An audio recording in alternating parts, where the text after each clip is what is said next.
साम्राज्य न्यूज, सामान्यांचा असामान्य आवाज. तुमचे प्रश्नोत्तर जे करतील तर मी प्रथम डॉक्टर साडे मॅडमचं समाजकारणी करावं असं विनंती करतो.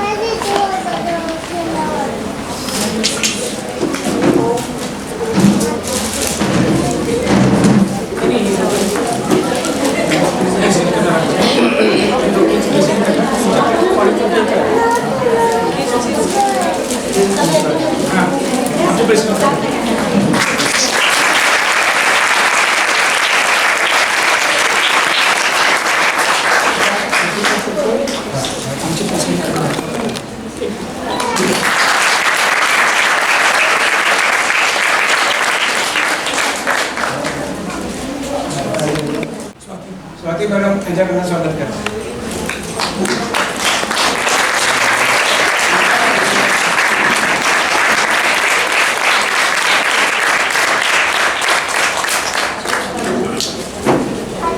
तर आज आलेले रोटेरियन्स आणि त्यांचं प्रथम मी चव्हाण मॅडम डिस्ट्रिक्ट डायरेक्टर आहे, त्यांचं स्वागत चव्हाण सरांनी करावं असं विनंती करतो.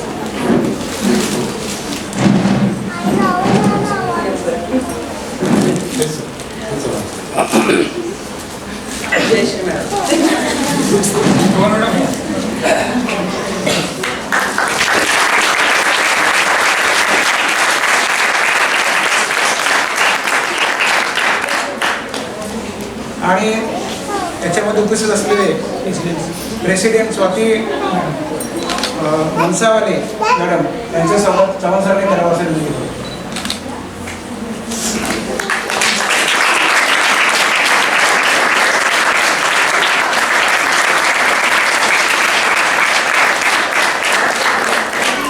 आणि आजचे वक्ते किरण साडाकाळांचे स्वागत चव्हाण सरांनी करावं असं विनंती करतो.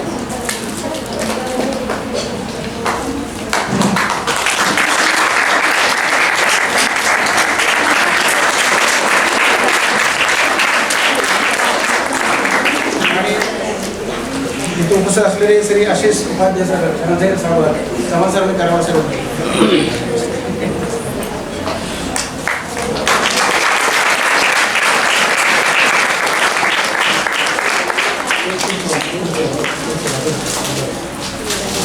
आणि आज इथं उपस्थित असलेले अतुल चव्हाण सर यांचे स्वागत चव्हाण सरांनी करावं असं विनंती.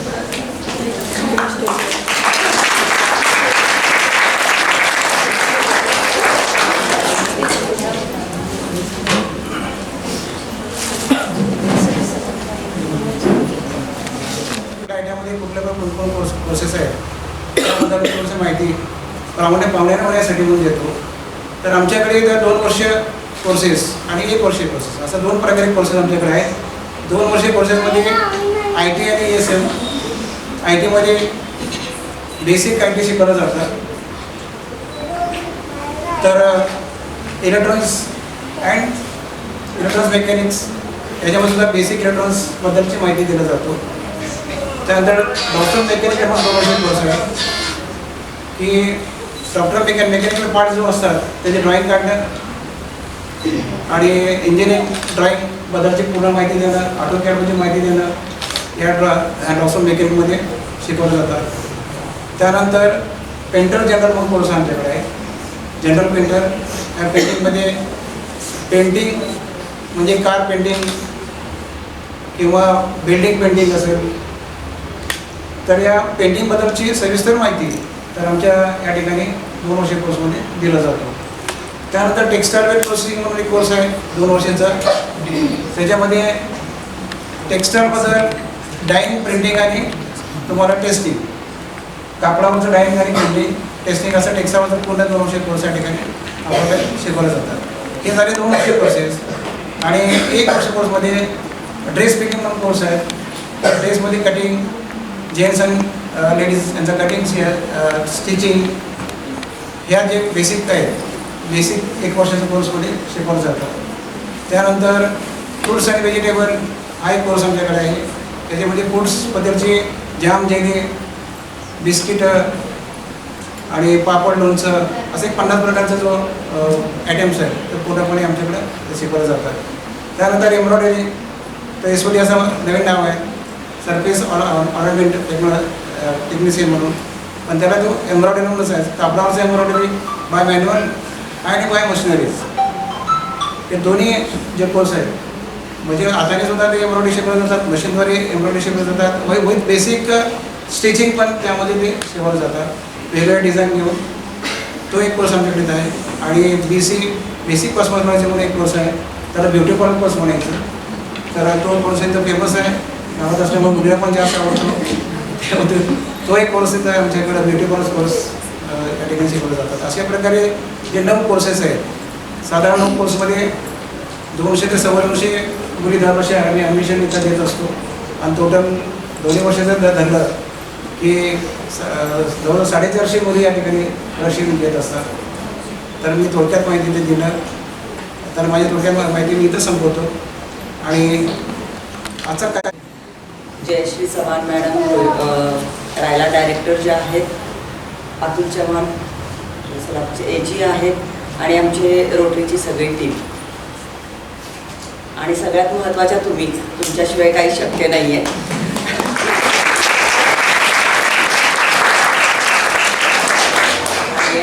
या आयडियामध्ये जे शिक्षक त्यांनी आम्हाला प्रत्येक वेळेला सपोर्ट केलेला आहे. प्रत्येक कार्यक्रम, आमचा इथे आता 2रा कार्यक्रम आहे, त्यासाठी त्यांचं पण धन्यवाद. आणि मॅडमचा कार्यक्रम म्हणायचा म्हटला तर साडा मॅडमचा, मी स्वतः त्यांची फॅन आहे, खूप मोठी फॅन आहे. आपण नेहमी फिल्म इंडस्ट्रीच्या लोकांचे फॅन असतो, पण खरंच काहीतरी करणाऱ्यांचे फॅन होणं खूप महत्त्वाचं असतं. आणि मॅडमचा पहिला कार्यक्रम आम्ही दयानंद कॉलेजमध्ये घेतला आणि त्यावेळेला काय आम्ही कॅमेरामॅन वगैरे काही घेतलेला नव्हता. आणि मला असं वाटलं होतं की मेन्स्ट्रुअल हायजीन म्हणजे डॉक्टर थोडाफार लेक्चर देतील, 1-2 प्रश्न असतील, संपला. कारण आपल्या समाजाने एवढा बाऊ करून ठेवला आहे ह्या विषयाचा, त्या बाऊच्या बाहेर आपण येत नाही. लहानपणापासूनच तो बाऊ आहे आपल्या मनामध्ये. आणि नंतर मॅडमना जेव्हा ऐकलं त्यावेळेला मला असं रिअलाईज झालं, अरे आपण खूप मोठी चूक केली. मी आज रेकॉर्ड केला असता तर माझ्या चॅनलला 1 तासावरचा खूप चांगला प्रोग्राम मिळाला असता. तसं मी मॅडमचं आज तुम्हाला सांगते आहे, इतक्या सुंदर पद्धतीने त्या विषयाचा अभ्यास केलेला आहे त्या मॅडमनी. आणि खूप चांगली, म्हणजे त्यांना ऐकणं म्हणजे आपल्यासाठी खूप चांगली पर्वणी आहे. आणि खरंच हा विषय इतका सोपा त्यांनी केलेला आहे की नागपुरा. आणि मॅडमना जे आपण म्हणतो की मैत्रिणीला विचारायला पण आपण कसं विचारावं, आईला विचारणं तर खूप लांबची गोष्ट आहे, पण तुम्ही मॅडमना भरपूर प्रश्न विचारा आणि मॅडम खूप चांगल्या पद्धतीने तुमचं निरसन करतील. आणि तसं मॅडमचं नॉलेज आहे. आणि आम्ही खरंच मॅडम ग्रेट आहात आणि आम्हाला तुमचा प्रत्येक वेळेला वेळ मिळतो. मॅडमचा वेळ जास्त न घेता पुढे मॅडम बोलतील तुमच्याशी. मी बोलणं म्हणजे काही हे नाही आहे, पण मॅडमचं बोलणं खूप महत्त्वाचं आहे. त्यामुळे थँक्यू. पाहिजे आहे की थोडा जास्त वेळ त्याच टोनमध्ये बोलता येईल म्हणून. माहीत नसलं तर एवढ्याशा वर्गामध्ये मी आरामात बोलू शकते, काही प्रॉब्लेम नाही आपल्याला. फक्त अपेक्षा एवढीच आहे की तुम्ही पहिले 5 मिनिट मी काय बोलते ते ऐका. मला माहिती आहे त्यानंतर तुमचं लक्ष इकडे तिकडे जाणार नाही. प्लीज मोबाईल एकदा आपण बंद करूया, ओके? आणि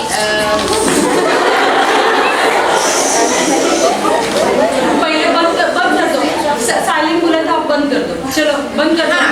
rather than silent switch off टाका. कारण ना एका वेळी आपण 2 डगरीवर पाय नाही ठेवू शकणार. आपल्याला जर का अगदी मनातून इथं हात करू का, इथं करू, मनातून आणि बुद्धी वापरून जर का तुम्हाला खरंच काही आज घरी जाताना ज्ञानाच्या 4 गोष्टी शिकून जायच्या असतील तर आपण मोबाईल स्विच ऑफ करूयात आणि फुल कॉन्सन्ट्रेट करूयात. सर्वात प्रथम मला इथे बोलवल्याबद्दल रोटरी क्लब, प्राईड आणि ITI प्रशिक्षण संस्था या सगळ्यांचे मनापासून धन्यवाद व्यक्त करते.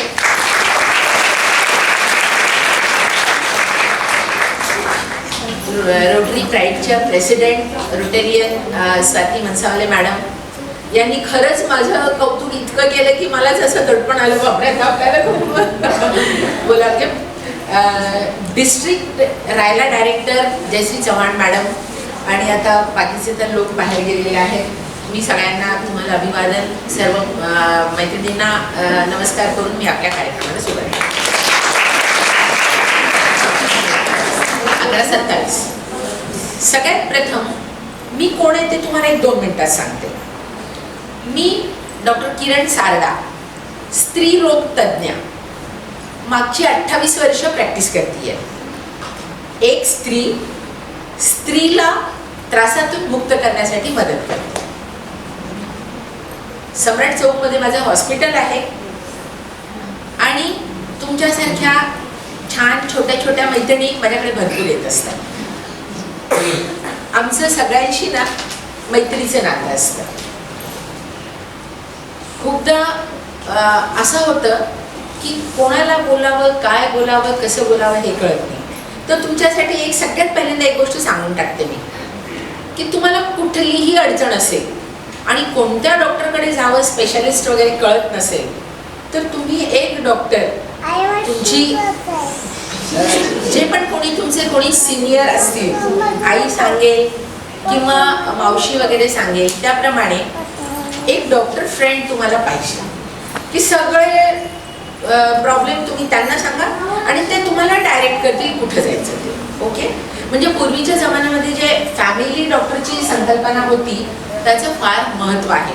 आज आपण काय करतो माहिती आहे का, मला थायरॉइड झालाय, ब्लड टेस्ट आपणच करणार, थायरॉइड झाला डिक्लेअर करणार आणि थायरॉइडचा कोणता स्पेशलिस्ट आहे त्याच्याकडे जाणार. पण या थायरॉइडमुळे काय होतं किंवा कशामुळे थायरॉइड होतो हे सांगणारा जो मधला दुवा आहे तो आहे फॅमिली डॉक्टर.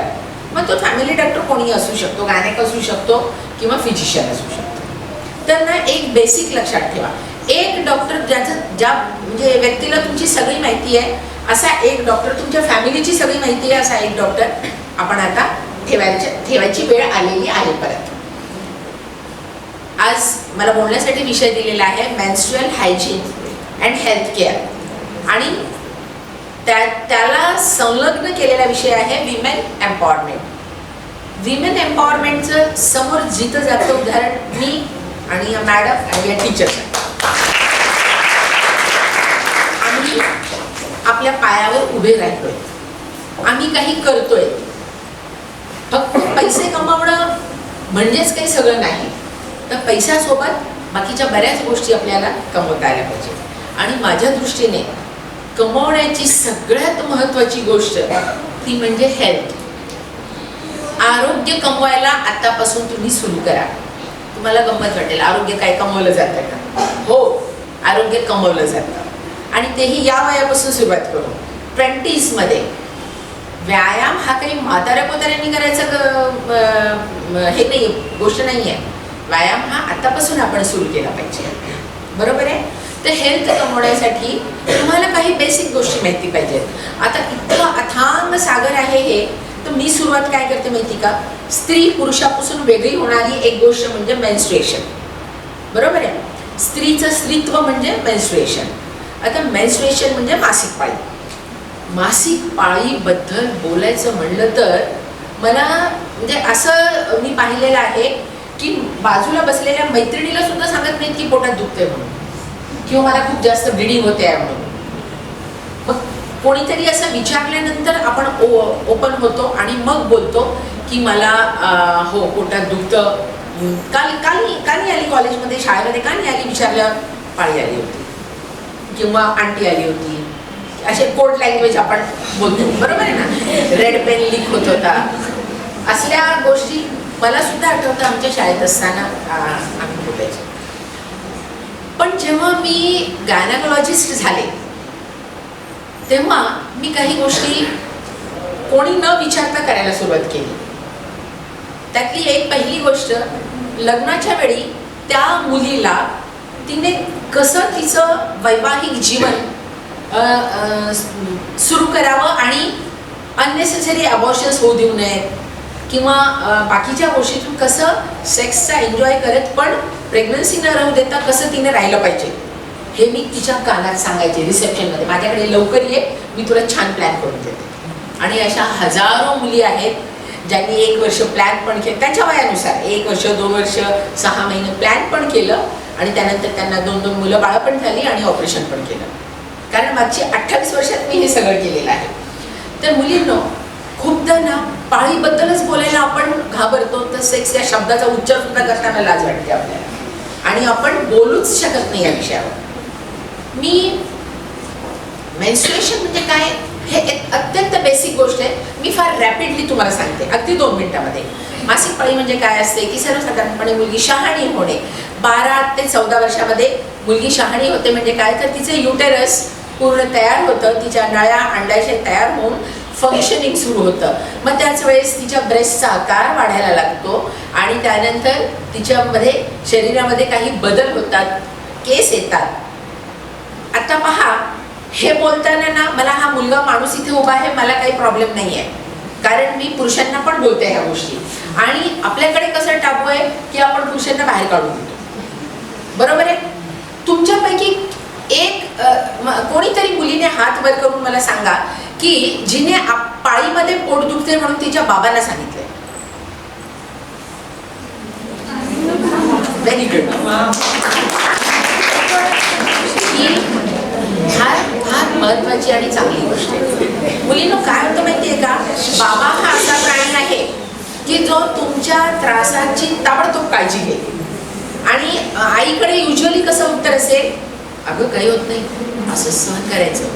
मलाही होत होतं, तुझ्या मावशीलाही होतं, माझ्यालाही होतं. आणि पाळीमध्ये पोट हे दुखणारच, गोळी खाऊ नको, गोळीची सवय लागते आपल्याला. त्यानंतर दुसरी महत्वाची गोष्ट, जितकं अंगावर जाते ना तितकं चांगलं. देवसाने कसं चांगलं असतं की अति सर्वत्र वर्जते असतं, पण इथं कसं ते म्हणतात की जितकं अंगावर जाईल तितकं चांगलं. तुमच्यापैकी कोणी ऐकले का ह्या गोष्टी? तर ना आपल्याला ह्या गोष्टीला आता इथे बंद करायचं आहे. बिलकुल जितकं जाईल तितकं चांगलं नाही आहे आणि बिलकुल पोट दुखलेलं सहन करायचं नाही. का आपण दुखलेलं सहन करायचं? सहन करायच्या गोष्टी वेगळ्या आहेत. सहन काय करायचं असतं माहितीये का, आई वडिलांनी रागावलेलं सहन करायचं असतं, त्यावर विचार करायचा असतो. कधी मैत्रीण आपल्याला रागात काही बोलली, काही नाराज होऊन बोलली, तर ते सहन करायचं असतं, कारण मैत्री एवढ्या छोट्याशा गोष्टीने तुटू द्यायची नसते, बरोबर आहे. मी सध्या ना एक पुस्तक वाचते बरं का, how to win friends and how to influence people. म्हणजे एवढ्या सगळ्यांना इंग्लिश कळते, मग आपल्या मित्राला आपल्यापासून, मैत्रिणीला आपल्यापासून दुरावू देऊ नये. ते सहन करायची ती गोष्ट आहे, पाळीतलं दुखणं नाही.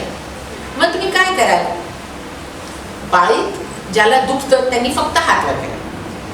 मला अंदाज येईल की किती जणांना त्रास होतो. तर तुमच्यापैकी किती जण आता गोळी खातात ते हात वर करा. पहा, कमी झाली संख्या, कारण आपल्याला कुठंतरी हे सहनशीलता शिकवली गेली आहे. आपल्याला काय करावं लागेल, पाळीतलं दुखणं तिथपर्यंतच सहन करायचं जिथपर्यंत आपल्या रोजच्या ऍक्टिव्हिटी हॅम्पर होणार नाही. म्हणजे तुमचं कॉलेजला येणं बंद होणार नाही, किंवा तुमचं तुम्ही काही स्पोर्ट्स खेळत असाल तर ते खेळणं बंद होणार नाही, सायकल चालवत येत असाल तर सायकल चालवणं बंद होणार नाही. इथपर्यंतच दुखलेलं सहन करायचं. म्हणजे जस्ट डिस्कम्फर्ट, आणि तुमची सहनशक्ती खूप चांगली असेल तर थोडं बहुत पोट दुखलेलं, कंबर दुखलेली, ओके. यापेक्षा जास्त दुखलेलं सहन करायचं नाही. मग काय करायचं, दुखतं तर आहे, मग पहिल्यांदा हे बघा की तुम्हाला काही त्रास आहे का. म्हणजे जसं व्हाईट डिस्चार्ज होणं, पांढरं अंगावर जाणं. तुम्हाला वाटेल की हे या वयामध्ये पण होतं का मुलींना. माझ्याकडे 5 वर्षाची पण मुलगी येते, तिच्या अंगावर पांढरं जात असतं, कारण मातीत खेळताना वगैरे काहीतरी मध्ये जाऊन इन्फेक्शन झालेलं असतं आणि मग ते खाजवल्यामुळे तिथे इन्फेक्शन वाढतं. आपण या गोष्टी खूपदा लाजून बोलत नाही. पांढरं जातं किंवा अंगावर खालच्या भागात काज येते वगैरे हे बोलत नाही. तर ते तसं काही असेल तर you definitely contact your doctor. तुमचे जे कोणी फॅमिली डॉक्टर, आपण आता ठरवलं की एक डॉक्टर ठेवायचे आपल्याला, आणि नाही तर गायनेकोलॉजिस्ट इज द बेस्ट. पिरियडशी रिलेटेड काहीही बोलायचं असेल तर, ओके. तर ते सहन करायचं नाही आहे. मग त्याच्यामुळे पोटात दुखत असतं. ज्यांना व्हाईट डिशार्ज होतो त्यांना पोटात दुखू शकतं. जे जास्त बाहेरचं खातात अनहायजेनिक फूड, तर मी फूडवर नंतर येणार आहे. एक्सरसाइज आणि फूड बोलल्याशिवाय मी इथून खाली बसूच शकत नाही. तर खाण्यामध्ये पण काही जणांचा काही प्रॉब्लेम असतात, थोडं अनहायजेनिक असतं, नखं वाढलेली असतात. तर या सगळ्या गोष्टींमुळे व्हाईट डिशार्ज होत असतो. आणि तुम्ही बघा, व्हाईट डिशार्ज झाल्यानंतर पोट दुखतं, कंबर दुखते आणि ते बंद झालं की तुम्हाला पाळी कधी आली आणि कधी गेली कळतच नाही. ओके, तर आपल्याला पाळीमध्ये दुखणं थांबवण्यासाठी तोपर्यंत तुम्हाला व्हाईट डिशार्ज नाही आहे तरी दुखतंय, तर काय घेणार? एक गोळीचं नाव मी तुम्हाला सांगते. ते नाव तुम्हाला नंतर मी तुमच्या काही ग्रुप वगैरे असेल व्हॉट्सॲपचा वगैरे, तर त्याच्यावरून आपण सांगूयात. लक्षात राहिलं तर फारच उत्तम. ताप आल्यानंतर कोणती गोळी घेता? काय माहिती? Crocin, paracetamol. ओके, तीच गोळी तुम्हाला पाळीच्या दुखण्यामध्ये घ्यायची पहिल्यांदा. आणि ती गोळी घेऊन 4 ते 6 तासात जर तुमचं दुखणं नाही थांबलं तर ड्रोटावेरिन किंवा ड्रोटिन 40 पॉवरची गोळी घ्यायची. ओके, तर ह्या 2 गोळ्यांमध्ये 100% कमी होतच जर का मध्ये काही आजार नसेल. मध्ये काही आजार असेल तर ते तुम्हाला शोधून. तर दुखणं मुलींना सहन करायचं नाही आपल्याला, बरोबर आहे. थोडासा डिस्कम्फर्ट चालेल. दुसरी गोष्ट, आता पाळीमध्ये जास्त ब्लिडिंग होते. आता जास्त म्हणजे कशाला म्हणायचं ना, प्रश्न आहे की नाही हा तुमच्या समोर की मॅडम तुम्ही जास्त कशाला म्हणणार म्हणून. तर जास्त म्हणजे काय की दिवसभरात पहिल्या 2 दिवसात 3 किंवा 4 पॅड, तिसऱ्या चौथ्या दिवशी 1 पॅड आणि 5व्या दिवशी अगदी छोटासा 1 पॅड, बरोबर आहे. 6व्या दिवशी ब्लिडिंग होते म्हणजे तुम्हाला जास्त होतं. मग बिलकुल म्हणू नका असं की 7 दिवस तर हमारे इसमें चलता है, असं तो होता ही आहे. बिलकुल नाही, 5च दिवस पाहिजे आपल्याला ब्लिडिंग. मग ते बघावं लागेल का बरं जास्त होते. ओके, मग हार्मोन टेस्ट करू आपण किंवा ब्लड टेस्ट करू किंवा सोनोग्राफी करू, पण 6व्या दिवशी ब्लिडिंग होत असेल तर आपल्याला ते नाही पाहिजे. मग आता एवढं तुम्हाला कळलं. तुम्हाला माहिती आहे का की आता मेन्स्ट्रुअल हायजीन म्हणजे काय? इथं आता विषय आपल्याला तो इंट्रोड्यूस करावा लागतो. सगळेजण आता सॅनिटरी पॅड वापरतात, बरोबर आहे. काही जण चॉकलेटी कपडा वापरतात, धुवायला सोपा पडतो, डिस्पोज करायची आमच्या घरात व्यवस्था नाही, आमच्या खेड्यामध्ये असं नाही. आता इथे तुम्ही सोलापूर शहरात राहताय ना, तर तुम्हाला प्रॉब्लेम नसावा इथे. पॅड कसा डिस्पोज करावा, कधी बदलावा, कसा बदलावा, 2 मिनिटात सांगणार आहे. सर पॅड पूर्ण ब्लडने भरलेला ठेवायचा नाही, पण याचा अर्थ असा पण नाही की 2-2 तासांनी तुम्ही बदलत राहा, थोडंसं आपण डाग लागला की बदलत राहा, नाही. ब्लिडिंग किती होते त्यावरून तुम्ही ठरवणार, बरोबर आहे.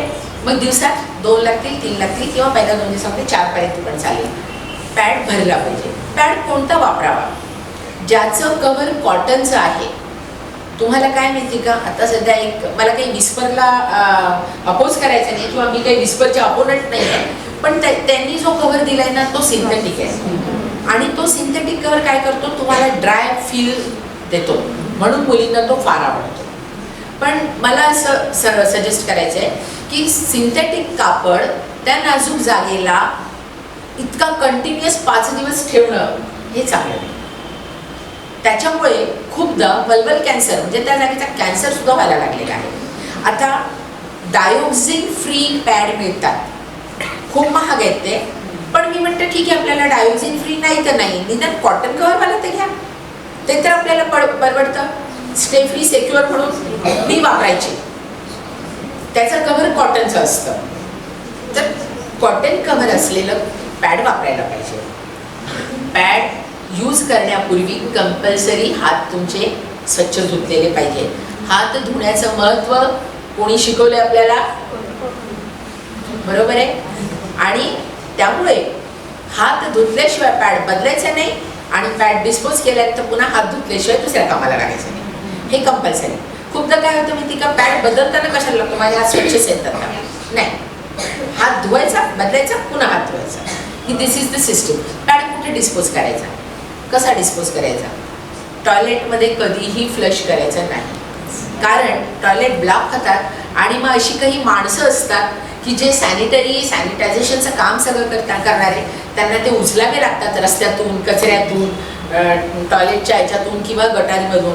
तर आपण थोडीशी एक सहृदयता दाखवून, आपलेच काही ते माणसं आहेत, आपल्यासारखीच ती पण माणसं आहेत, तुम्हाला दुसऱ्यांचा पॅड उचला म्हणलं तर तुम्हाला आवडेल का? दुसऱ्यांच्या रक्तामध्ये हात घाल म्हणलं तर आवडेल का? नाही ना. मग त्या माणसांना तरी का करायला लावायचं आपण ते? मग थोडासा विचार करायला पाहिजे आपण. तर मग आपल्याला पॅड कसा फेकता आला पाहिजे, त्याचं प्लास्टिक शीट काढून टाका बाजूला आणि ते तुम्ही साध्या डस्टबिनमध्ये टाकू शकता. आणि मग उरलेलं जे कॉटन आणि कॉटनचेच सारखं मटेरियल आहे, that can be washed out. पाण्याने ते धुवून टाकू शकता तुम्ही, त्याला प्रेस करून ब्लड काढून टाकू शकता, मग ते गुंडाळून तुम्ही भले कुठे टाका. पण आपलं ब्लड पूर्वीच्या जमान्यामध्ये काय होतं माहिती का, आमची आजी सांगायची आपलं रक्त बाहेर दिसलं नाही पाहिजे, चांदणीने ते पाहिलं ना तर काहीतरी होतं म्हणायचे. I don't remember full thing. पण मग ना आम्हाला हे माहिती होतं की आपलं रक्त चांदणीने बघितलं नाही पाहिजे. किती छान होती ना ती कल्पना. म्हणजे आता विचार केल्यावर कळतं आपल्याला की ते लोक सुद्धा या गोष्टींचा विचार करायचे. तर आपल्याला आपलं ब्लड बाहेर असं दिसलं नाही पाहिजे. सॅनिटायझर म्हणजे त्या लक्ष देऊन कॉटनमध्ये कागदामध्ये गुंडाळून किंवा कॅरी बॅगला 2-3 गाठा बांधून मग आपण ते रुटीन कचऱ्यामध्ये टाकू शकतो, पण ब्लड नसले. त्यानंतर तुम्हाला जर का आता अजून एक गोष्ट मला विचारायची आहे, तुम्हाला पॅड नाही वापरायचं आहे तर दुसरं काही वापरायचं माहिती आहे का तुम्हाला?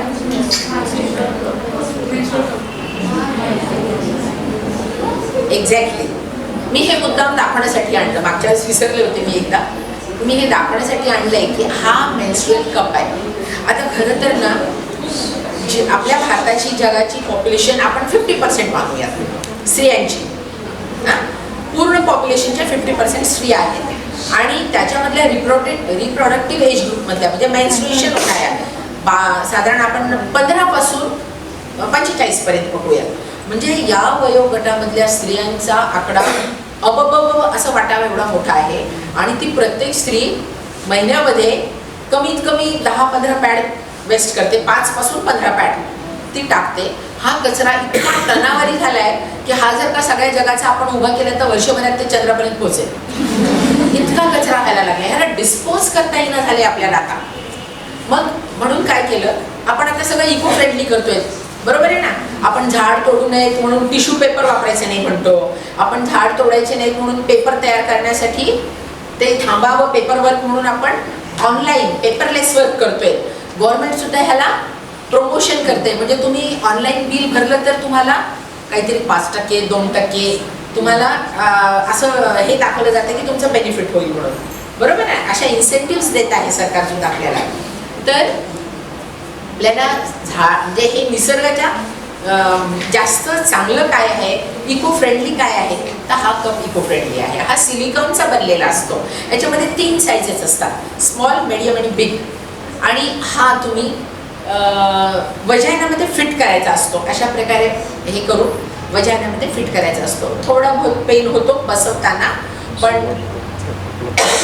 एकदा ते बसलं तुमचं किती ब्लिडिंग होतं त्यानुसार ते काढायचं, बेसिनमध्ये खाली करायचं, वॉश करायचं, पुन्हा लावायचं. It is so simple and easy. मग आता तुम्ही विचाराल की आम्ही तो यूज करू दे का? हे माझं मी पर्सनल एक मत सांगते आहे की जोपर्यंत लग्न होत नाही तोपर्यंत हे मी वापरा असं कोणाला आग्रह धरेल. का तर हे वापरताना हायमेन क्लिअर होऊ शकतो. हायमेन म्हणजे काय, तर वजानावर असलेला एक पातळ पडदा, व्हर्जिनिटीचं साईन ते. मग आपल्याला काय माहिती ना, तुमच्या नवऱ्याला फर्स्ट कॉन्टॅक्टच्या वेळेस ते नाही दिसलं किंवा नाही त्याच्यातून रक्त आलं तर he should not take any doubt on you ना. ते तेवढं तुम्हाला सांगता आलं पाहिजे. म्हणून मी म्हणते की लग्न झाल्यानंतर वापरा. ओके, आफ्टर डिलिव्हरी तर बिनधास्त वापरा. मग तो खूपच छान आहे, कारण वजाना रूढी झालेला असतो, स्पेशल्स असतो, बिनधास्त वापरा ते. पण आता विचार करा, काही मुली वापरतात छोटा साईजचा आणि स्पोर्ट्स खेळणाऱ्या मुलींचा हायमन तसंही जात असतं. उंच उडी, खो खो, आपण जे ही मैदानी खेळ खेळतो त्याच्यामध्ये हॅमेन तसंही टिअर होऊ शकत असतं. किंवा अगदी तुम्हाला सांगू का, काही खेळत नाही पण स्टूलवर वरती चढतात वगैरे असे ढांगा टाकून, त्यांच्या याच्यामध्ये सुद्धा हॅमेन कॅन टिअर. तर असं काही नाही आहे, हे आपल्याला समजवता आलं पाहिजे मग की हॅमेन का टिअर झालेले ते. ओके, आपण तेवढे प्रामाणिकपणे बोलण्याची आपली ताकद समोरच्याला दिसते. माझ्या बोलण्यामधून तुम्हाला जर का असं वाटलं की मी खरं बोलते आहे तर तुम्हाला विश्वास वाटेल, बरोबर आहे की नाही? त्यामुळे आपण तसं बोलायला पाहिजे. ओके, हा एक अनदर विषय होता महसूल कपचा. त्यानंतर तुम्हाला अजून काही थोड्याशा न चर्चेल्या झालेल्या गोष्टी. ब्लडमध्ये कोणताही बॅक्टेरिया किंवा व्हायरस खूप लवकर वाढतो. मग आपल्याला काय करायला पाहिजे की पॅडवर पण जास्त वेळ ब्लड क्लॉट ठेवायचा नाही आणि केसांमध्ये पण ब्लड क्लॉट अडकू द्यायचा नाही. मग काय करायचं तर 18 वर्ष पूर्ण झाल्यानंतर त्या मुलीने before every cycle that hair should be remove. तुम्ही हीट एंट्रेज असल्या गोष्टी वापरून ती जागा पूर्ण बर्न झालेली मी माझ्याकडे पेशंट महिना 2 महिन्यात बघत असते. कॉलेजमधल्या हॉस्टेलवरच्या मुली असतात आणि त्या अशा प्रकारे माझ्याकडे येतात, तेव्हा त्यांना सांगावं लागतं आणि ते बघितल्याबरोबर आय कॅन आयडेंटिफाय दॅट. मग कसे करायचे? एक छोटी छान सिंपल ब्लेड आलेली आहे बाजारात. मी माझ्या बाजूला असणाऱ्या मेडिकलवर ते आवर्जून ठेवते आणि प्रत्येक मला ज्यांना वाटतं की चेक करताना त्यांच्याकडे हेअर जास्त दिसतात मी तिथे लिहिते ब्लेड म्हणून आणि मग ते मेडिकलमधून देतात. अंदाजे 40-45 रुपयाची ब्लेड आहे ती. सिंगल यूज म्हणतात पण आपण कित्येक सिंगल यूजवाल्या गोष्टी 2-4दा वापरू शकतो. तर तुम्ही स्वच्छता त्याला क्लीन धुवून करून 2-4 वेळेस आरामात वापरू शकता. 6 महिन्यात 40 रुपये 40-45 रुपये खर्च करायला काहीच हरकत नाही. It is very safe. त्याला कुठे ते पुरुषांचं दाढी करण्याचं वगैरे वापरलं तर ना त्याच्यामध्ये कट होण्याची भीती असते नाजूक जागा. एकदा ना एक लग्न झालेली नवीन नवरी माझ्याकडे ब्लिडिंग व्हायला म्हणून आली होती. सगळ्यांना काय वाटलं काय झालं माहिती नाही. अजून तिचं लग्न म्हणजे अक्षता उद्या आहे, लग्न झालं नव्हतं, अक्षता उद्या आहेत आणि ब्लिडिंग होतीये म्हणून आली. आश्चर्य वाटलं सगळ्यांना, तिची पाळी नाही काही नाही. मग मी म्हटलं मला तर बघावं लागेल. बघते तर काय त्या तिने ते रेझरने केलेलं आणि तिथून घळ घळ घळ घळ रक्ते.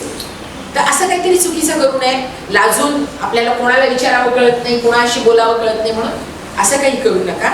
कोणाशी तरी बोला, आपला प्रॉब्लेम कोणाशी तरी शेअर करा.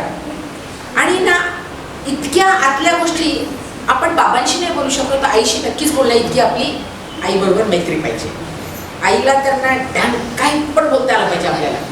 हा मुलगा मला आवडत नाही किंवा हा उगीच माझ्या मागे लागतो आणि हा मला थोडा चांगला वाटतो, सगळं बोलता आलं पाहिजे. Your Maugham is your best friend. तिने तिच्या मॉमला सांगितलं असतं तर एवढा प्रकार झाला नसता. तुमची आई तुमचं बरं वाईट म्हणजे तिच्यापेक्षा जास्त चांगलं कोणीच सांगू शकत नाही तुम्हाला. Try to make your mom your best friend आणि सगळं सांगा.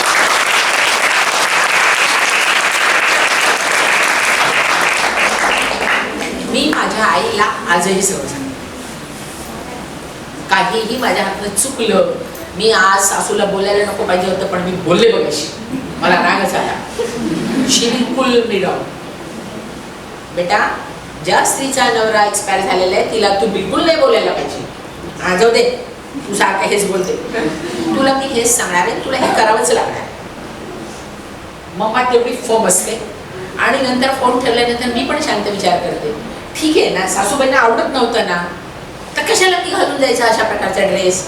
त्यांनी म्हटलं तसं घालायचं होतं, काय फरक पडला असता मला. नंतर विचार येतो. त्याच्यासाठी आईचं कुलिंग लागतं. आजकाल फार वेगळं चालते. लग्न झाल्यावर आया फार वेगळ्या प्रकारे काम करतात. काल आमच्या रामायणावर डिस्कशन चालू, थोडं विषयांतर करते. रामायणाबद्दल काय चांगली गोष्ट वाटली म्हणून आम्ही आमच्या सगळा ग्रुप बसलेला होता, पूर्ण कॉलनीमधले सगळेजण. एक जण उठून सांगत होता रामायणातलं काय चांगलं वाटलं काय नाही. तर ना एक पुरुष उठला बरं का, तो काय म्हणाला माहिती का, जेव्हा सीता रामाबरोबर वनवासाला निघाली त्यावेळेस सीतेचे वडील तिथे आले होते. त्यांनी काहीही इंटरफिअर केलं नाही तिथे. ते म्हणले हा तुझा नवरा, हे तुझं सासर, तुझा निर्णय तू ठरव. आणि आता आपण करतो काय सर, आपण बघतो आया इंटरफिअर करतात. तुला अशी बोललीच असो, ये तू घरी बघा तू माहीत म्हणायचं तर लग्न केलंच कशाला ना तिचं, संसार करू द्या, डोंट इंटरफिअर. माझं लग्न झाल्यानंतर मला आठवतच नाही 15 दिवस महिना फोन केलेला कधी आईला, कारण आई म्हणायची फोन तू तुझं बघ त्यावेळेस. आणि आज लग्नाला 32 वर्ष झाले, तर मी मागच्या 5 वर्षापासून म्हणजे मी 25 वर्ष झाल्यानंतर सुरू केलं तिला रोज फोन करायला. माझे बाकीच्या मुलांना वाढत आणायचे प्रॉब्लेम वगैरे, म्हणजे तू काय करत होती मम्मा आमच्या वेळेस, आम्ही असा त्रास दिला तर तू काय करते, हे मी तिच्याकडून जाणून घ्यायचे. बरोबर आहे. तर आपण परत मूळ पदावर येऊ. आपण आपलं चाललं होतं मेन्स्ट्रुअल हायजीन आणि हे वापरायच्या गोष्टी आणि केस रिमूव्ह करण्याच्या त्या गोष्टी, आणि बाकीच्या इथे काही मला मॅरिड दिसत आहेत त्यांच्याबद्दल 1-2 वाक्यात सांगते. आणि तुम्हाला ते फायद्याचंच आहे. तुम्हाला लग्नाच्या अगोदर कळलं तर काय म्हणजे डेफिनेटली फायद्याचं आहे ते. मी माझ्या नंदेच्या मुलीच्या लग्नाच्या अगोदर तिला सगळं सांगितलं की तुला फर्स्ट साप साप साप साप साप सगळ्या पळायला लागल्या, करायला लागल्या, कोणी मागे करतं, कोणी काय करतं. तर तो अचानक फेरीतला राऊंड होता. त्यातल्या एका स्त्रीने सापाला पकडली. तो बिनविषारी म्हणले, घेऊन आली ती अशी. म्हणजे हे सुद्धा ओळखता येतं स्त्रियांना. आता म्हणजे सांगायचं काय तर ती घाबरली नाही. आपल्याला घाबरायचं नाही. पहा, मी जर सांगितलं की आज सोनोग्राफी केली आहे आणि तुमच्या पोटामध्ये गाठ आहे, तिथं गंगा यमुना अरे गाठ कशाची हे तर विचारा मला, कॅन्सर नाहीये हे तर बोलू द्या मला, साधी गाठ आहे, गोळ्यांनी विरघळेल, ते ऐकायच्या परिस्थितीतच नाही. आणि मग नंतर दुसरे नातेवाईक येणार, बहुत टेन्शन लेवली. एक पेशंटला टीबी होता, प्रेग्नन्सीमध्ये टीबी होता तिला, मी शोधून काढलं हे टीबी आहे. लागली ते तिचे नातेवाईक म्हणाले उसको मत बोलो, वो घबरा जाएगी. बोली गोली आप लेते क्या उसकी वजह? ती मला विचारेल ना की 6 महिने गोळी काय घेऊ, हा एवढ्या त्या 184 ला 4 मोठ्या गोळ्या असतात त्या, सकाळी उपाशी पोटी घे ते घे. ती विचारेल की नाही मला मी काय घेऊ म्हणून, तिला सांगायचं की नको पण ते तुझ्या तकलीफ आहे थोडी, आणि क्या तकलीफ आहे बोला ना. एवढं घबरात असं थोडी असतं, घबराने का नाही. आपल्याला मजबूत होण्यासाठी या योगाची मदत घ्या, एक्सरसाइजची मदत घ्या. का कुठलाही एक्सरसाइज करा बरं का, पण तुम्हाला ना थोडासा तरी दम लागला पाहिजे. आपले पंतप्रधान मोदीजी काय म्हणतात, थोडा तो पसीना बहाव रोज. कुठलं पसीना एसी मध्ये बसलो, कुठलं पसीना येणार होण्याचं. एसी नाही लावायचा मग रात्री, खिडकी उघडी ठेवा तुम्ही झोपताना वाटलं तर, जाळी लावून वगैरे. Do whatever you want. नेचरचा फायदा घ्या. फ्री मिळणारा ऑक्सिजन तर सोडतो आणि त्या सिलेंडरसाठी पैसे देत बसतो.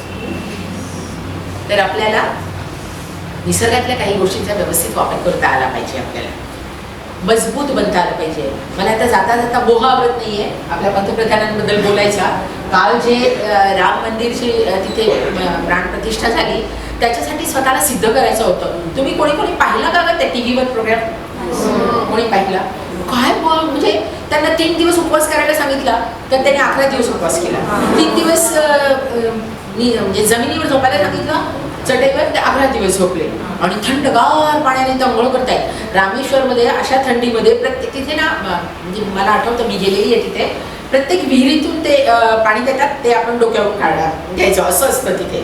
त्या सगळ्या विहिरीतून इथल्या थंड पाण्याने आंघोळ करत त्या रामेश्वरच्या समुद्रामध्ये बुडत, बापरे बाप, एवढं करून पुन्हा त्रिचीमध्ये रोड शो करत पुन्हा नंतर इथे आले रामलल्लाची प्रतिष्ठा करण्यासाठी, प्राणप्रतिष्ठा करण्यासाठी. आणि काय म्हणतात ते माहिती आहे का, ते कोणाचंही म्हणजे उपोषण किंवा असं एका दिवसाचा उपवास सोडायचा असेल तर पाण्यामध्ये मध आणि लिंबू घालून देतात. मला म्हणतात ते म्हणले की मुझे रामजी का चरणामृत्यू वो लेकर ही मी छोडून करतो उपवास. मला म्हणजे असं खरं मी भाऊक झाले आणि माझे डोळे भरून आले.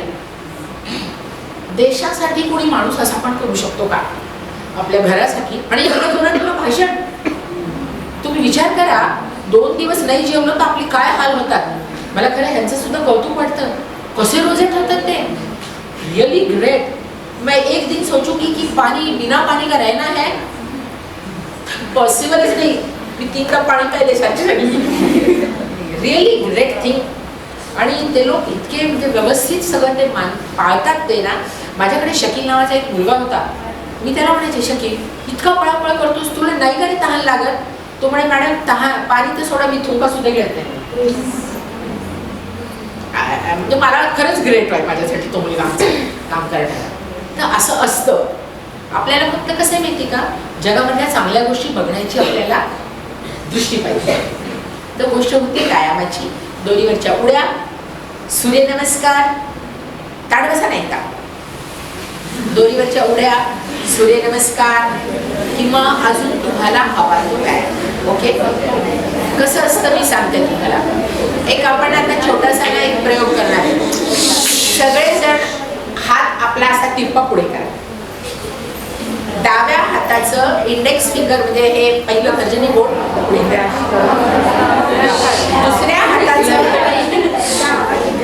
दुसऱ्या हाताचं हे जे बोट आहे ते नाकाला लावा. उजव्या हाताचं बोट नाकाला लावा. डावा हात लांब करा, उजव्या हाताचं बोट नाकाला लावा. आता बोटाला लावा, परत नाकाला लावा, परत बोटाला लावा, परत नाकाला लावा.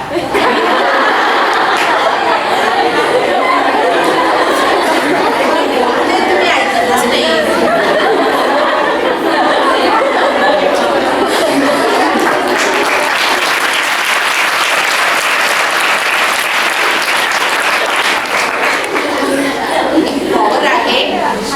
फॉलो करण्याची. आपल्याला काय माहितीये का, आपण खूप अनुकरणप्रिय माणसं म्हणजे व्यक्ती आहोत.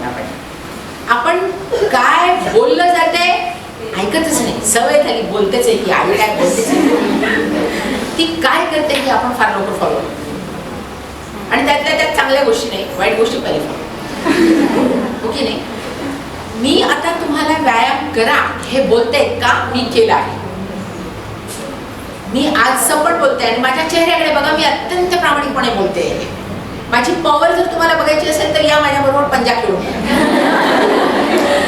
मला ऑपरेशन करताना, लॅप्रोस्कोपी करताना ना साधारण 10 मिलीमीटरचा स्क्रू असतो एवढा लांब. तो मला असा पोट पकडून असं पोटात घालावा लागतो. माहिती आहे ही गोष्ट, तुम्हाला माहिती नसेल. आणि ही गोष्ट पूर्वीच्या जमान्यात फक्त पुरुष करायचे. एकदा ना रामदेव बाबांची एक शिष्य होती सुधा अळीमोरी म्हणून. मी त्यांचा क्लास केला आणि त्यांचा क्लास केल्यानंतर मला लक्षात आलं की माझ्या हातात पॉवर येते म्हणून. मग मी म्हटलं की आता मी हे घालून बघतो. माझा नवरा म्हणाला ठीक आहे बघ. आणि up to my surprise I could introduce that. ते मध्ये गेलं आणि मला जो आनंद झाला, I was about to dance. मला कसं आहे माहिती का, ही पॉवर आपणच कमी करून घेतलेली आहे. तुम्हाला जर का तुमच्या हाताची पॉवर वाढवायची आहे तर आता सांगितल्याप्रमाणे फक्त घड्याळ लावून 3 मिनिट असणार. घरी गेल्या लगेच रग लागते. असे छोटे छोटे साधे साधे व्यायाम आपल्या हातासाठी. आपण हे आता असे हे बोटं करणं, हे असं करणं आहे किंवा हे असं.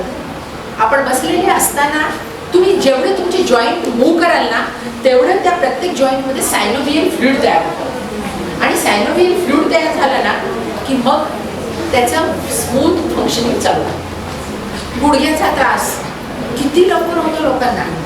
बसू शकत नाहीत आता मांड्यावर एवढा वेळ. तर त्याच्यासाठी खुर्चीवर बसल्यानंतर तुम्ही तुमचे पाय सरळ करा, खाली करा, सरळ करा, खाली करा. या मुवमेंटने तुमचं गुडघ्यातलं सायनोव्हियल फ्लुइड वाढेल आणि तुम्ही 60-70 वयाचे झालात तरी तुमचे गुडघे तुम्हाला साथ देतील. छोट्या छोट्या गोष्टी आहेत हेल्थबद्दलच्या.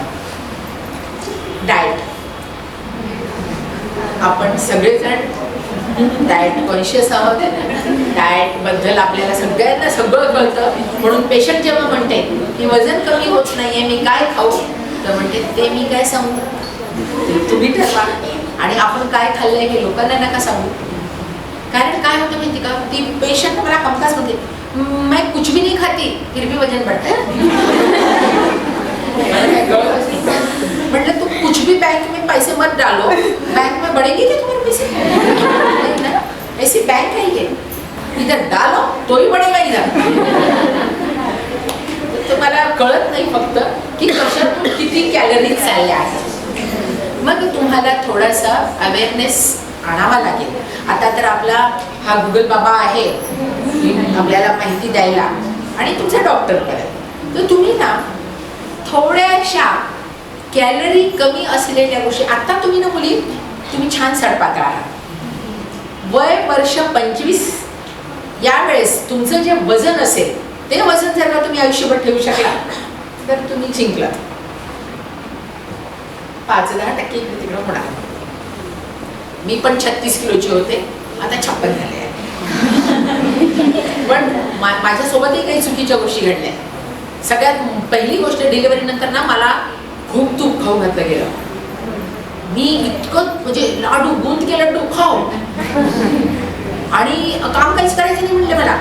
मी पण खरं तर ना त्यावेळेस एवढाच विचार करण्याच्या ह्याच्यात नव्हते की हे मी पुन्हा कसं खाल्लेन म्हणून.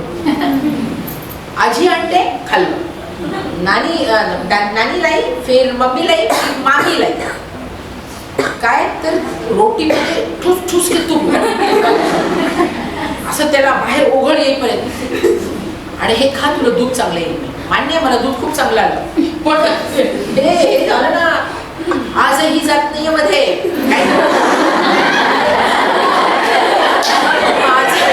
माझा मोठा मुलगा तेजस, डॉक्टर तेजस, तो 27 वर्षाचा आहे आता. तो म्हणतो मम्मा हे का बाहेर. छोटा मुलगा श्रेयस, तो IITian आहे, तोही 25 वर्षाचा आहे. म्हणजे ती दोन्ही मुलं म्हणतात मम्मा इसको अंदर डालो, इसको अंदर डालो. म्हटलं हे तुमच्यामुळेच झालं.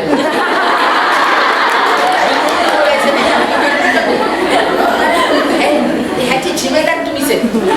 एकदम पोटात राहून वाढवलं आणि पुन्हा जन्मल्यानंतर तुम्हाला दूध पाजायचं म्हणून ह्याने मला सगळं नुकसान झालं. तुम्ही नका होऊ घेऊ. आता मी माझ्या पेशंटला सांगते, सिझर केलं किंवा खाली पण टाके पडतात असं डिलिव्हरी, मी त्याला सांगते तुम्ही जर तूप खाल्लं ना तुमचे टाके सटकतील. असं खोटं बोलते बरं का, पण आय एम हॅपी. तसं म्हटल्यामुळे घाबरून का होईना तूप खात नाही. आणि मग 1.5 महिन्यानंतर आल्यावर म्हणायचं तसं काही नव्हतं बरं का. आणि आता तुझी फिगर बघून बघ, तुला बाहेर नवऱ्याबरोबर जायला काही प्रॉब्लेम नाही म्हणते. नाही तर लठ्ठ झाली अशी तर त्यांना अवघड वाटतं बाहेर द्यायला.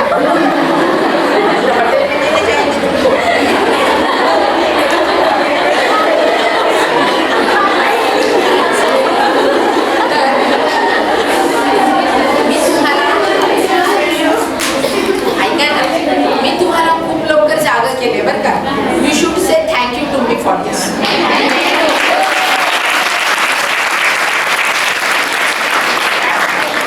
पुढच्याला ठेस मागचा शाळा.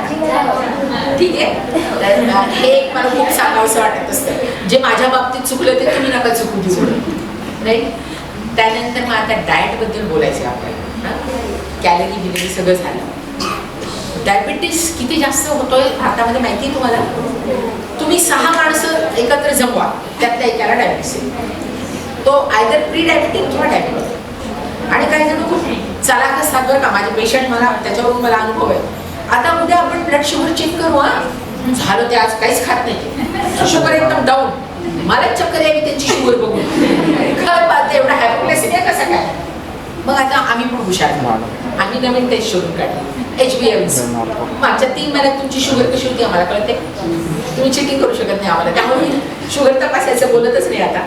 HbA1c डायरेक्ट करते. त्याच्यामध्ये ना मागच्या 3 महिन्यामध्ये तुमचं ॲव्हरेज ब्लड शुगर काय होतं हे कळतं. तर त्याच्यावरून आता सध्या भारतामध्ये जो प्रचंड प्रमाणात डायबिटीस पसरत आहे त्याचं एक महत्त्वाचं कारण ओव्हर इटिंग, दुसरं महत्त्वाचं कारण सिडेंटरी लाईफस्टाईल आणि lack of awareness of exercise. आपलं जे पूर्वजांचं जे आपलं शास्त्र आहे योगा प्राणायाम ते आपण सोडून दिले आणि आपण बाकीच्या दुसऱ्या गोष्टींच्या त्यांच्या मागे लागले. रात्री उशिरा जेवण, संध्याकाळी सूर्योदयाच्या अगोदर जेवणारे कोणी इथे आहेत का?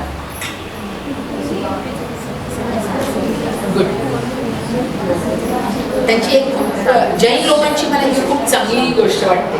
खरंच मला हे जाती धर्म कोणताही असो, ज्याचं जे चांगलं ते आपलं. मग त्यांच्याकडे 6च्या अगोदर सूर्यास्ताच्या अगोदर जेवतात. मग आपण काय करायला हवंय, ॲटलिस्ट 6 नाही 7 करा. 7 नाही तर 8 मात्र बस. 8च्या नंतर कोणी जेवणार, आणि आमच्याकडे सगळे 8च्या नंतर जेवतात. कारण 7ला जेवायला त्याला म्हणते या जेवायची वेळ झाली. मी परवा माझ्या नवऱ्याला म्हटलं 7 वाजता लग्न सांगितलं, म्हणजे 7 पासून पुढे रिसेप्शन आहे, आपण जाऊ 7ला. तो म्हणे वेट लागलं का, सगळे असतील म्हणे तिथे, त्यांनी मांडलेले नसेल म्हणे. म्हणजे इतकं आपल्याकडे हे आहे की 7ला कोणी जेवत नसते. आपल्याला सुरू करायचं. आणि मग त्याच्यामुळे काय होईल माहिती का, आपण सकाळी समजा 5-6ला जे काही तुमची वेळ आहे त्यावेळेस उठला तर ऑलमोस्ट 10-12 तास तुमचं फास्टिंग होऊन जाईल. आणि अतिरिक्त चरबी जी तुमच्या काही खाण्यात आलेली आहे ती वापर होऊन जाईल. स्टोरेज करायला त्याला वेळच मिळणार नाही. उठल्याबरोबर चहा नो. आपल्याकडे ना चहाचं रूप बदललंय. रूप चहा कसा घेत असतात, ब्लॅक टी घेत असतात. आणि आपल्याकडे दूध टाकून साखर टाकून रडून रडून बासुंदी बनवून चहा, अमृत तुल्य चहा. चहा असा घ्यायचाच नसतो. कॉफी किंवा चहा यात दूध टाकायचं नसतं. तुम्हाला प्यायचंच असेल तर दूध वेगळं प्या, ब्लॅक टी वेगळं. आजकाल सध्या ना मी दुधाला फार प्रमोट करत नाही, कारण मागच्या काही वर्षांमध्ये म्हशींना जे पिटोसिनचे इंजेक्शन दिले जातात त्यामुळे त्या पिटोसिनचा अंश, पिटोसिन म्हणजे दूध लवकर जास्त निघावं म्हणून त्याचे इंजेक्शन देतात. हे बिझनेस, ते पिटोसिन येत आहे आणि त्यामुळे छातीचे, ब्रेस्टचे बरेच प्रॉब्लेम समोर यायला लागले. स्टडी चालू आहे, काही वर्षात येईल ती स्टडी. ब्रेस्ट कॅन्सर जे फार जास्त प्रमाणात यायला लागलेले ते अति दूध रडून केलेला चहा हे त्याचं कारण आहे. तुम्हाला ह्या गोष्टी आतापासून लवकर कळल्या आहेत तर फॉलो करा. निदान रडवलेला तरी चहा पिऊ नका. तुम्हाला दुधाचा प्यायचा आहे तर प्याच. मग आता काय बिना साखरेचा. माझ्या मुलांनी ना दोघांनी ना साखर बंद केली माहिती का. ते म्हणतात साखर मम्मी शुगर तभी खाने का जब अपने को डोपामिन का शॉट मिलता है. आता डोपामिन का शॉट म्हणजे काय, अत्यानंद होणे. त्या अत्यानंद झाल्यामुळे जे डोपामिन आपल्या बॉडीमध्ये सिक्रेट होतं ना ते आपल्याला आयुष्याला खूप पुढे नेतं. म्हणजे लेंथी लाईफसाठी खूप चांगलं आहे आपल्याला. एखादा पेशंट मरत असेल तर आम्ही डोपामिन ड्रिप लावतो त्याला वाचवण्यासाठी. म्हणजे डोपामिन जास्त सिक्रेट झालं ना आपल्याकडे तर आपल्याला खूप जास्तीत जास्त जगता येतं. मग आता हे डोपामिन, समजा तुम्हाला गुलाबजामुन खाऊन डोपामिन मिळते तर बिनधास्त एक गुलाबजामुन खाऊन घ्या, पण चहाची साखर बंद करा. You have to balance. त्या चहामधून तुम्हाला मग इतका आनंद मिळाला पाहिजे की तुम्ही डोळे बंद करून असं तुम्हाला होत असेल तर ठीक आहे. पण आता मला सवय नाही तर माझं डोकं दुखतंय असं असेल तर चहाची साखर बंद करा. बघा या प्रकारे साखर बंद करून तुम्हाला खूप फायदा. हे पॉइझन म्हणतो ना आपण, मीठ साखर पांढरी विष, पांढरे विष म्हणतात. तर आत्तापासून तुम्ही हे सुरू करा. मीठ जितकं कमी खातील तेवढं खा. आपल्याकडे ना एक हा प्रकार आहे की सेंदव मीठ किंवा त्याला काय म्हणतात की पोटॅशियमवालं मीठ. साध्या मिठाची संज्ञा आहे सोडियम क्लोराईड आणि हे ते म्हणतात की सेंदव मीठ हे पोटॅशियम क्लोराईड आहे. नाही आहे बरं का, ॲड करतात ते.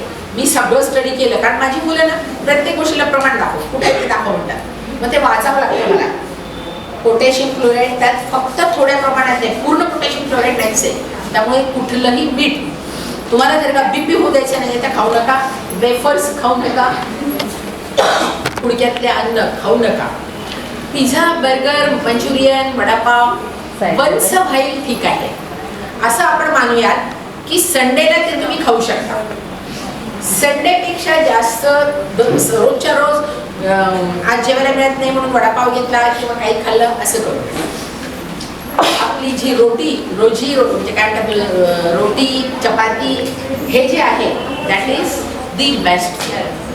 चहा बरोबर ब्रेड पाव खात असाल तर ते खाऊ नका. मैदा आपल्या आतड्याला चिटकून बसतो आणि आपली पचन शक्ती धीरे धीरे धीरे धीरे कम करतो. त्यामुळे रोज नाही. बिस्किट बद्दल तर इतकं हॉरिबल वाईट येत आहे. सगळ्यांमध्ये पाम ऑइल आहे. पाम ऑइल तुमचं आयुष्य कमी करतं, तुम्हाला हार्ट अटॅकच्या रस्त्यावर नेतं. अंड रोज खा म्हणजे तुम्ही कधी म्हातारे होत नाही. असं ना, मी एक व्याख्यानाला गेल्यानंतर त्या मृत्युले सरांनी सांगितलं होतं, अंड रोज खाल्ल्याने म्हातार होत नाही. तर हो, मग त्याच्यामधल्या कोलेस्ट्रॉलमुळे तुमचं हार्ट ब्लॉक होतं आणि तुम्ही तरुण असतानाच मरून जाता.